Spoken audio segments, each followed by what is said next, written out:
श्रियकान्ताय कल्याणनिधये निधयेऽर्थिनाम् श्रीवेङ्कटनिवासाय श्रीनिवासाय मङ्गलम्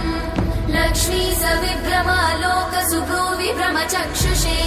चक्षुषे सर्वलोकानां वेङ्कटेशाय मङ्गलम् श्रीवेङ्कटाद्रिशृङ्गाग्रमङ्गलाभरणाङ्ग्रये मङ्गलानां निवासाय श्रीनिवासाय मङ्गलम् सर्वावयव सौन्दर्य सम्पदा सर्वचेतसां सदा सम्मोहनायास्तु वेङ्कटेशाय मङ्गलम् नित्याय निरवध्याय सत्यानन्दचिदात्मने सर्वान्तरात्मने श्रीमद् वेङ्कटेशाय मङ्गलम् स्वतः सर्वविदे सर्वशक्तये सर्वशेषिने सुलभाय सुशीलाय वेङ्कटेशाय मङ्गलम्।